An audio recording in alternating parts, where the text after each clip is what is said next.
Democrats are up to their digital ears in cyber scandals after a massive scandal was just revealed by independent news sources. It seems like the big mainstream media may not want to cover this, particularly if it incriminates any of the Democrats they seem to be supporting, instead of staying neutral and providing information to the public. A secret memo has been discovered, and it surely isn't much of a secret anymore, especially if you share this story on Facebook.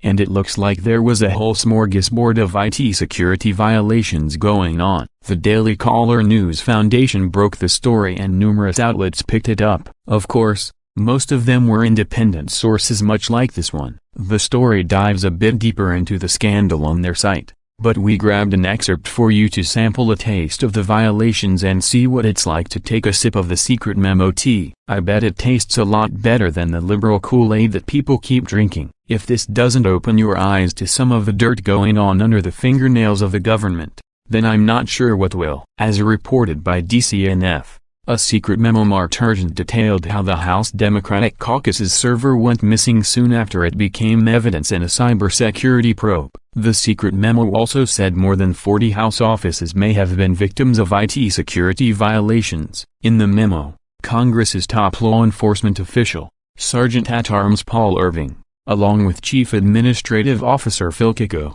wrote, "We have concluded that the employees, Democratic Systems Administrator Imran Awan and his family, are an ongoing and serious risk to the House of Representatives, possibly threatening the integrity of our information systems and thereby members' capacity to serve constituents." The memo, addressed to the Committee on House Administration, CEHA, and dated February 3, 2017, was recently reviewed and transcribed by the Daily Caller News Foundation. The letter bolsters the DCNF's previous reporting about the missing server and evidence of fraud on Capitol Hill. It details how the caucus server, run by then caucus chairman Rep. Xavier Becerra, was secretly copied by authorities after the House Inspector General, IG, identified suspicious activity on it, but the Awan's physical access was not blocked. But after, the report reads, the server appears to have been secretly replaced with one that looked similar. The memo called for firing the Pakistani-born aides, revoking all their computer accounts, and changing the locks on any door they had access to. Rep. Louis Gohmert, a Texas Republican on the House Committee on the Judiciary who has done oversight work on the case, said the missing server contained copies of Congress members' emails. They put 40 members of Congress's data on one server.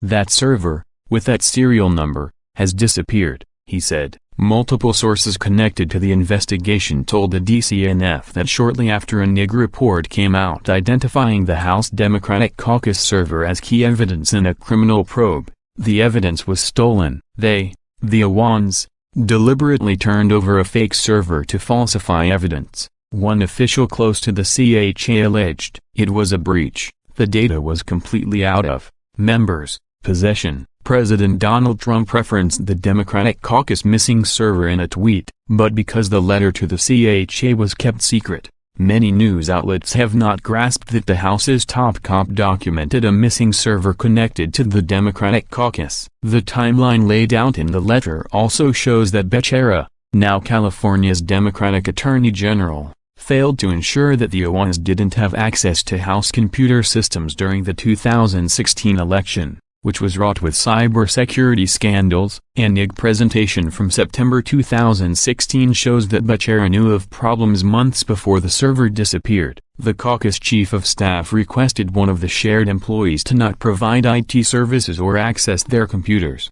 It read. This shared employee continued. It's unclear why that request was not granted or why it was a request rather than an order. You may as well pull up a nice comfortable chair or lay in bed on your smart device to read the rest of it. This is taking us deeper down the rabbit hole only to find out that there sure are a lot of shady Democrats taking taxpayer money to pay for their job in the government, only to be involved in nonsense like this. We get it. Everyone wants to win and retain their easy soft cushion job in the government, but could they at least get something done? Why do we have to deal with this?